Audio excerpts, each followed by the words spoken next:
Good morning, students. Welcome to the today class. Students, we have started chapter 3, current electricity, and we have discussed the concept of drift velocity. And today we will discuss about the mobility of charge carrier. Mobility of charge carrier मतलब motion of the charge carrier.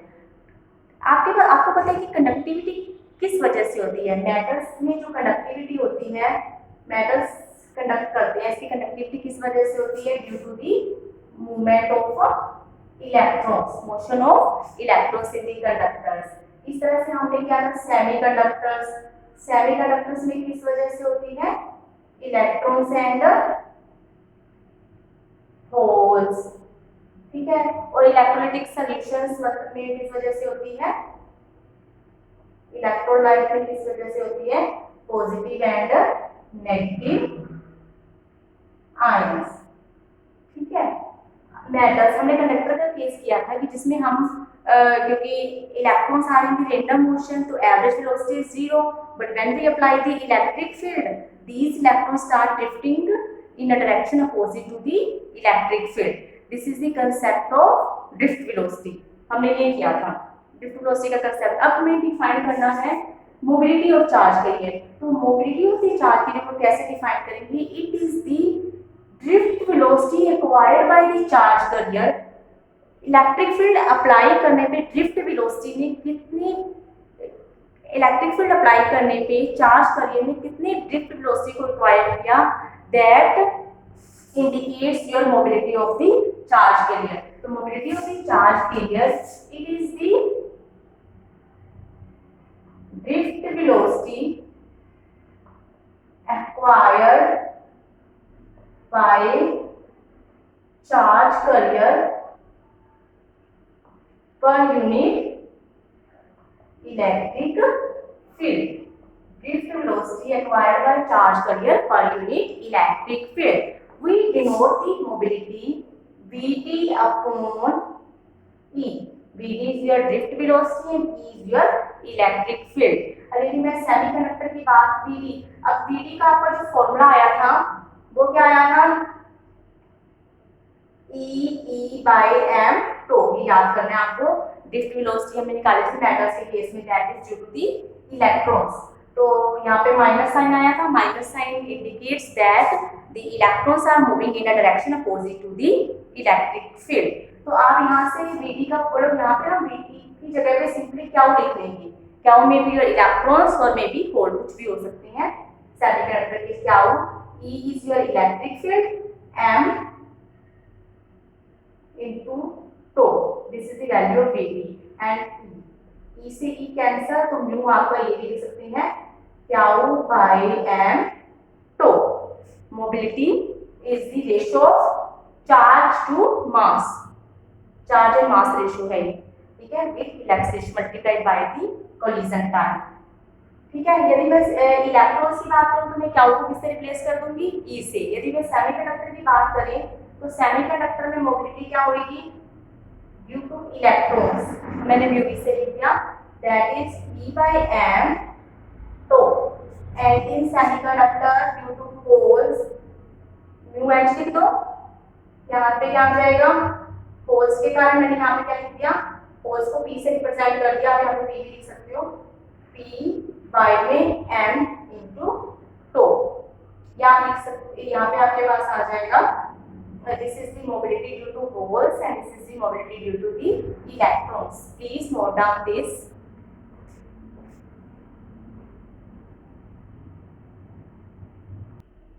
Now we will discuss the relation between electric current and mobility for a conductor. Mobility को define किया हम mu से और electric current को आई और mu में अपने रिलेशन को डिराइव करते हैं। आपको पता है आई क्या होता है? Relation NEABD, this is the relation between current and drift velocity that we have discussed.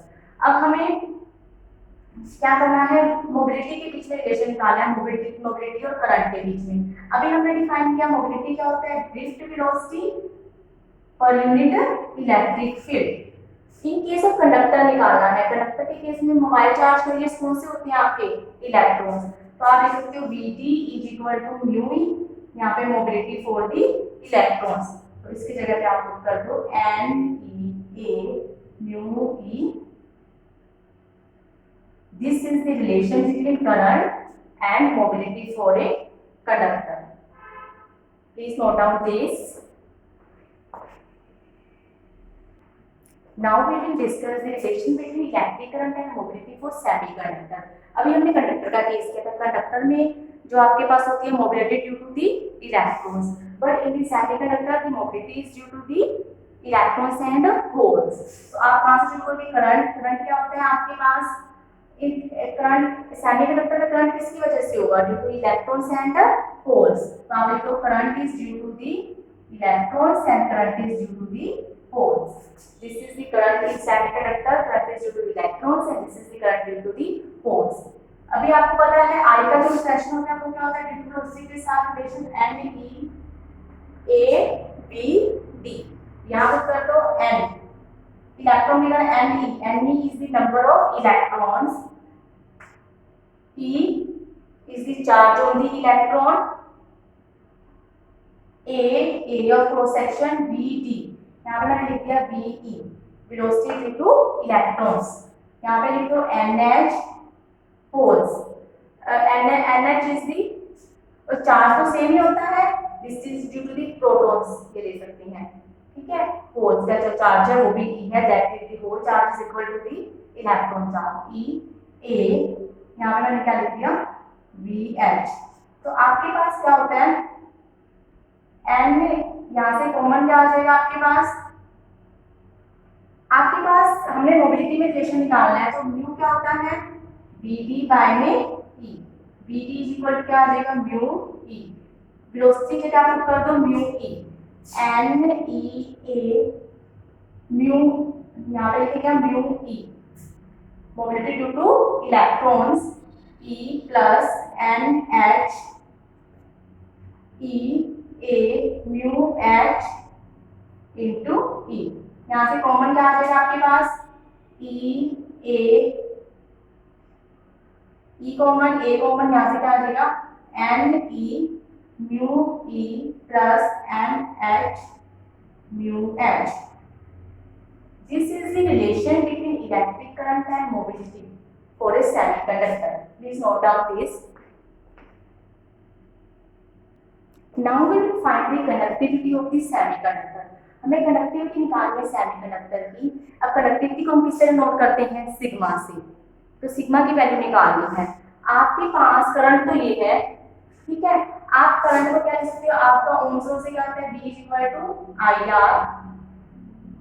I is equal to आप क्या लिख सकते हो? V upon R.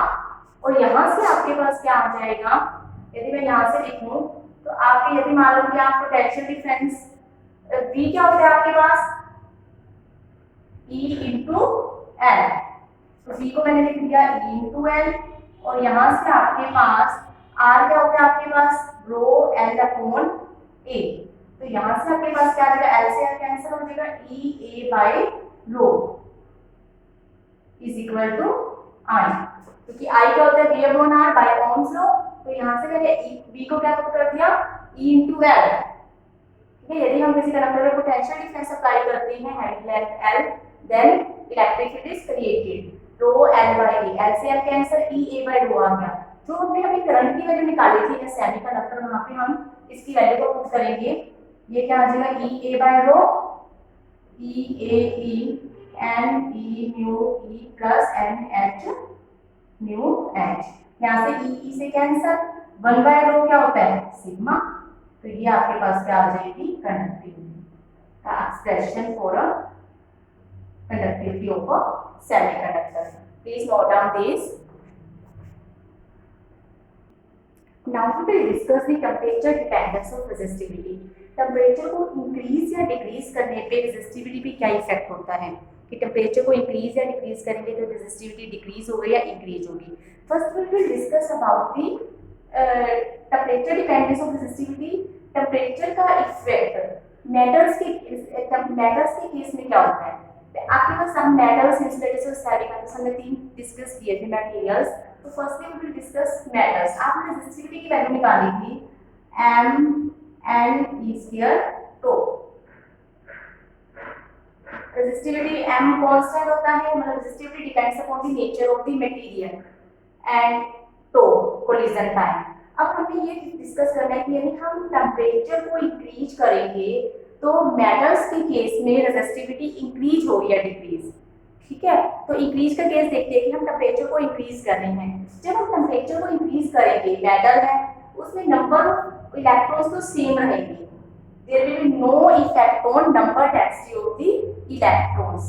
अब जब हम टेम्परेचर को इंक्रीज कर रहे हैं तो आपके पास क्या होगा, जब टेम्परेचर इंक्रीज करेंगे तो जो इलेक्ट्रॉन्स होंगे दैट कोलाइड मोर फ्रीक्वेंटली, एक दूसरे के साथ जल्दी से टकराएंगे और उनका कोलिजन टाइम क्या हो जाएगा, कम हो जाएगा। They collide with each other as well as the positive ion. जब हम टेम्परेचर को इंक्रीज कर रहे हैं, टेम्परेचर को इंक्रीज करने से वो और ज्यादा फ्रीक्वेंटली कोलाइड करेंगे, तो उनका जो कोलिजन टाइम है तो क्या हो जाएगा, डिक्रीज। सो रेजिस्टिविटी क्या हो जाएगी, increase.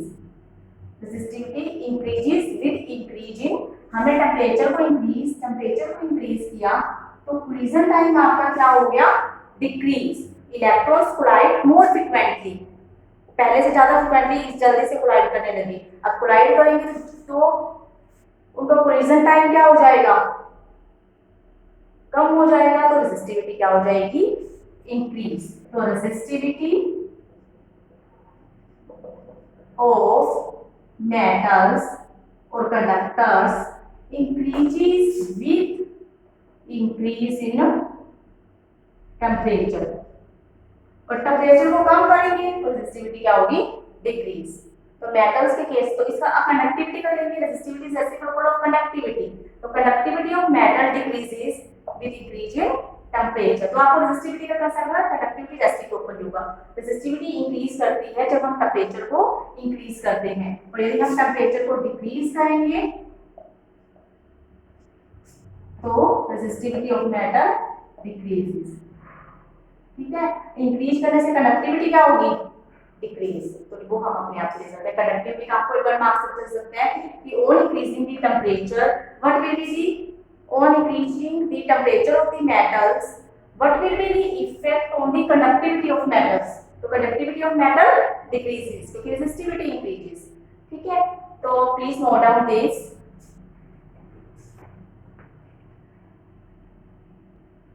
Now students, we have discussed that resistivity increases with increase in temperature. Resistivity increases linearly with temperature. Linear form में इसकी जो relation होती है that is resistivity at temperature T is given by resistivity at temperature 0 degree Celsius 1 plus alpha T minus T naught. T minus T naught is the temperature difference. तो alpha क्या लिख सकते हैं आप यहाँ से, अल्फा को निकाल लोगे कांस्टेंट आपको चेंज इन रेजिस्टिविटी बाय में change in temperature, so this is called the temperature coefficient of resistivity। अब इसमें आपकी रेजिस्टिविटी क्या होती है, मेटल्स के केस में रेजिस्टिविटी इंक्रीज होती है, मतलब resistivity at temperature T will be more than this, तो अल्फा विल बी पॉजिटिव। इस अल्फा को बोलते हैं हम temperature coefficient of resistivity and this alpha is positive for metals. This indicates that alpha positive की वैल्यू का मतलब ये है कि resistivity increases with increase in temperature। Please note down this। Now students, we will discuss for semiconductors and insulators। ठीक है, insulators में आपके पास कंडक्टिविटी और सेमीकंडक्टर्स की कंडक्टिविटी 0 होती है, रेजिस्टिविटी बहुत ज्यादा होती है। ठीक है, हमने टेम्परेचर का इफेक्ट देखा कि टेम्परेचर को इंक्रीज करने पे रेजिस्टिविटी पे क्या इफेक्ट पड़ता है सेमीकंडक्टर एंड इंसुलेटर्स की।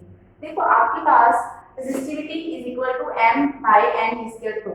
इस केस में रेजिस्टिविटी टेम्परेचर को चेंज करने से कोलिजन टाइम पे कोई भी इफेक्ट नहीं पड़ रहा। तब पहले हम मेटल्स के केस में टेम्परेचर को इंक्रीज करें तो कोलिजन टाइम क्या हो रहा था, डिक्रीज हो रहा था। पर इस केस में रिलैक्सेशन टाइम और collision time does not change with change in temperature because the insulators में जो मटेरियल है दैट आर टाइटली बाउंड। ठीक है, इस केस में जो चेंज होगा that is in number density of electrons। Semiconductor case में electrons and holes changes, number density पे इफेक्ट होगा। Number density increases exponentially. Number density क्या करती है, इंक्रीज करती है exponentially with increase in temperature.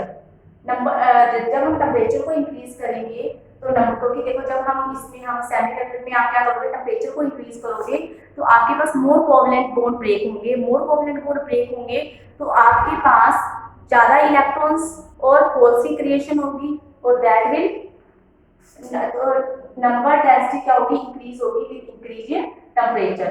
और नंबर डेंसिटी इज हम कह सकते हैं कि resistivity is reciprocal to the number density. अब नंबर डेंसिटी इंक्रीज होगी तो रेजिस्टिविटी क्या होगी, डिक्रीज। तो सेमीकंडक्टर और इंसुलेटर्स के केस में डिक्रीज होता है, क्या डिक्रीज होती है, resistivity with increase in temperature. But in metals के केस में जब हम टेम्परेचर को इंक्रीज करते हैं तो रेजिस्टिविटी भी क्या होती है, इंक्रीज होती है। Clear students, please note down this.